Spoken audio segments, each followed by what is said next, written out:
Il giusto equilibrio tra mente e corpo. Conducono Alessandra Rovida e Manuel Muttarini. Per le vostre richieste e per le vostre domande scrivete a ilmondodeisemplici@gmail.com. Bentrovati amici, proseguiamo il discorso del nostro drenaggio intestinale degli organi emontori. Il drenaggio intestinale mira a svuotare l'intestino di tutto il contenuto, che può essere costituito da una grande massa di materiale, come possono constatare molti quando prendono un lassativo per la prima volta.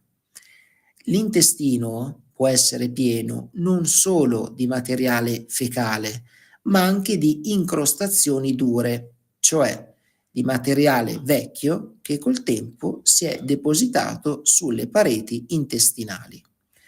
Come abbiamo detto, queste incrostazioni disturbano la peristalsi intestinale e l'assorbimento anche delle sostanze nutritive. Ma il drenaggio intestinale mira anche a 1. Favorire l'eliminazione delle tossine attraverso le pareti intestinali. 2. Ristabilire il transito intestinale. 3. Permettere al corpo di espellere le tossine dai tessuti e di eliminare tale scorie attraverso questa via d'uscita nuovamente aperta, il che porta a una pulizia in profondità. Si chiama purga o purgante un medicinale capace di provocare l'evacuazione delle sostanze presenti nell'intestino. Generalmente la purga è considerata come un rimedio radicale, quasi un po' violento. Vedete, il lato sbrigativo del procedimento, cioè l'evacuazione rapida e completa delle feci, è fra i più utili nei casi però urgenti, ma la violenza del procedimento non è priva di inconvenienti.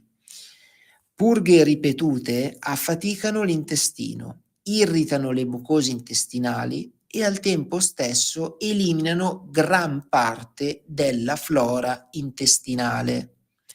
Per questo motivo le purghe sono abitualmente sconsigliate. Sono pur sempre però un procedimento molto utile da tener presente ma da usare solo via eccezionale.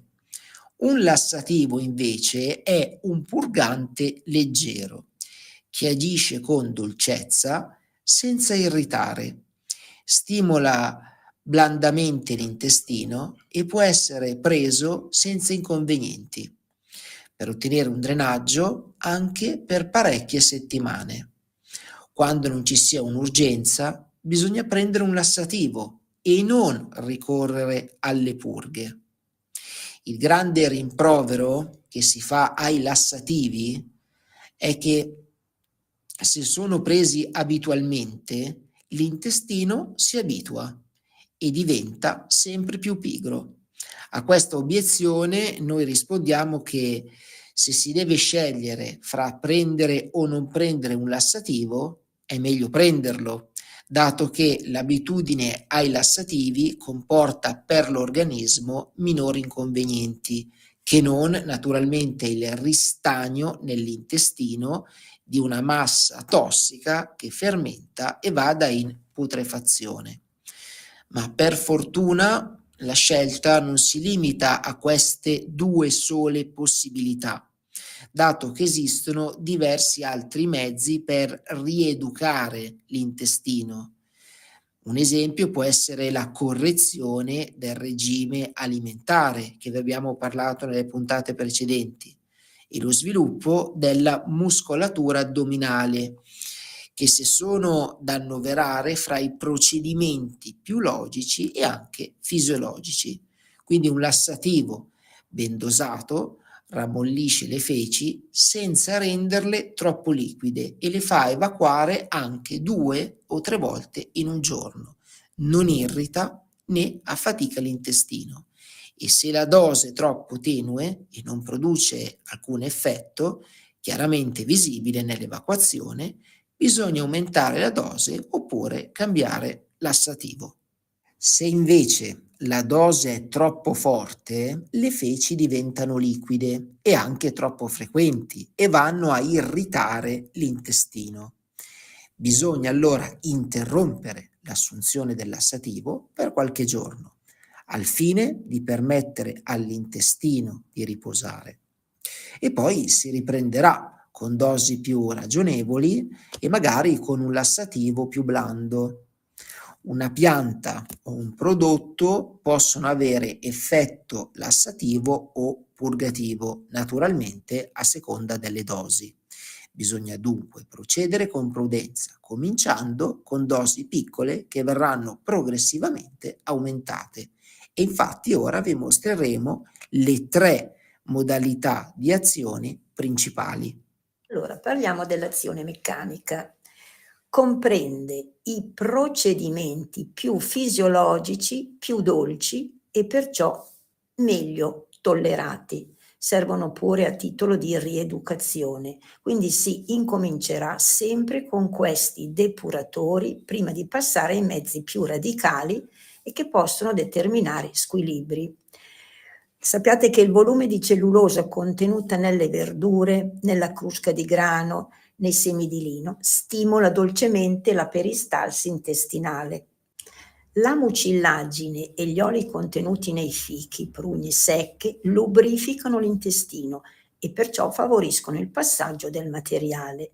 E poi ci sono i clisteri che rammolliscono le feci facilitando l'espulsione. Poi abbiamo anche un'azione chimica. È quella esercitata innanzitutto da piante medicinali che con le loro sostanze chimiche stimolano la peristalsi agendo sul sistema nervoso e la muscolatura liscia dell'intestino. Abbiamo anche un'azione osmotica, e adesso vi spiego, è quella esercitata da tutti i lassativi salini, cioè costituiti unicamente da sali minerali preparati in laboratorio, come per esempio il citrato di magnesio, il solfato di sodio e varie altre cose. Essendo questi sali più o meno irritanti, l'organismo cercherà di diluire per diminuire l'aggressività. A questo fine l'organismo ritira dai tessuti una grande quantità d'acqua per farla passare nell'intestino appunto per osmosi, rendendo liquidi così le feci e favorendone l'espulsione. Poi abbiamo i drenaggi ad azione meccanica e che sono gli alimenti lassativi. Il consumo regolare di verdura e frutta ha effetto lassativo. Infatti, questi alimenti esercitano un importante apporto di fibre vegetali che spezzano l'intestino e stimolano la peristalsi. Il semplice fatto di aumentare la quantità giornaliera di insalate, di verdure crude, di verdure cotte, di frutta, favorirà il transito intestinale. Questi intestini pigri si sono risvegliati con questo mezzo così semplice. Tutte le verdure, tutti i frutti sono lassativi per via del loro ricco contenuto di cellulosa. Ecco i più rappresentativi. Ci sono le melanzane, le barbabietole, le carote, il cerfoglio, la cicoria, il cavolo, la zucca, gli spinaci, la lattuga, le insalate, il tarassaco, che adesso è proprio il periodo migliore, il porro, il pomodoro. Poi ci sono anche le albicocche, le mandorle, le ciliegie, i fichi, i lamponi, le fragole, il ribes, il melone, le more, le olive, le arance, le pesche, le prugne fresche e anche quelle secche e il rabarbaro. Questi vari alimenti possono essere impiegati anche per certe cure, ad esempio nella stagione delle ciliegie un pasto normale potrà essere sostituito da una buona razione di ciliegi oppure una monodieta ciliegie potrà essere introdotta per 1 o 2 giorni. L'effetto lassativo sarà tanto più accentuato quanto maggiore sarà stata la quantità di cellulosa consumata. Questo fatto non deve ovviamente spingere alla superalimentazione. L'assunzione di una quantità importante di cellulosa potrà essere facilitato rammollendo verdura e frutta mediante la cottura. Si otterrà quindi vantaggio nel consumare la frutta sotto forma di composta o di passato e le verdure sotto forma di zuppe, cioè il famoso minestrone. Le dosi. Zuppe di verdure sono ideali per far assumere una grande quantità di cellulosa, tanto che vengono chiamate bolliti cellulosici. Nell'intestino agiscono come scope. Con questo per oggi è tutto, non è finito il discorso, però cerchiamo sempre di darvi delle piccole quantità informative in quanto è un discorso abbastanza complesso e importante. La volta prossima proseguiremo, quindi mi raccomando, l'appuntamento è per la settimana prossima. Grazie per essere rimasti con noi e alla prossima puntata. Per le vostre richieste e per le vostre domande scrivete a ilmondodeisemplicimail@gmail.com. Avete ascoltato? Lo sapevate che?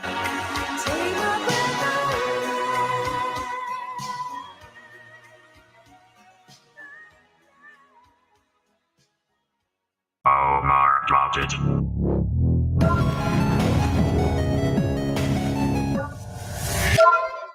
Benvenuti amici, oggi vorrei farvi una raccomandazione perché è noto che soprattutto gli amici più giovani che ci stanno ascoltando spesso sono attratti dal lato oscuro del web, ovvero il dark web e il deep web.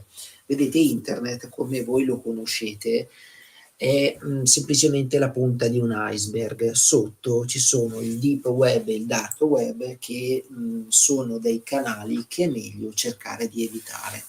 Innanzitutto, per visitare questi siti non basta semplicemente un browser normale, ma occorrono dei programmi specifici e soprattutto è illegale salirci, in quanto le stesse forze dell'ordine faticano a navigarci e bisogna essere veramente esperti perché all'interno possono esserci contenuti pericolosi come spaccio di droga e anche altri materiali molto molto illegali e pericolosi. Quindi non fatevi assolutamente attrarre dai video che vedete su internet di gente che compra degli oggetti sul dark web e sembra tutto molto eccitante, ma non è così, perché non sapete chi c'è dall'altra parte dello schermo. Generalmente è il regno degli hacker veri, dove ci metteranno meno di 2 secondi a scoprire non solo i vostri dati, ma anche a scoprire la vostra posizione esatta di dove abitate.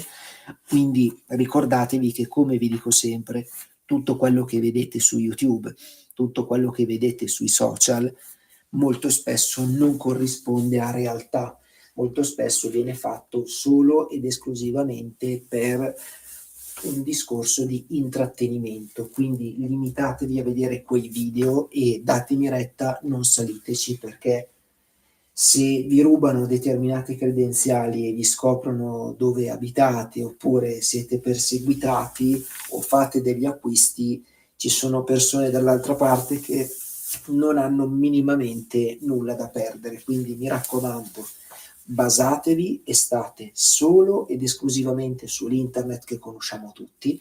Non cercate nessun tipo di software o di programma per entrare all'interno del dark web. Mi raccomando, cercate sempre di rimanere coi piedi per terra, contentatevi di quello che avete e non cercate mai il male, in qualsiasi forma esso sia, ecco. Perché comunque vi ricordo sempre che la rete è impossibile da fermare. Le vostre credenziali e soprattutto quelli che sono i vostri dati personali, una volta che questi vengono presi, è molto molto difficile poter fermare tutto quanto. Mi raccomando, grazie per essere state in nostra compagnia e l'appuntamento è per la settimana prossima. Omar dropped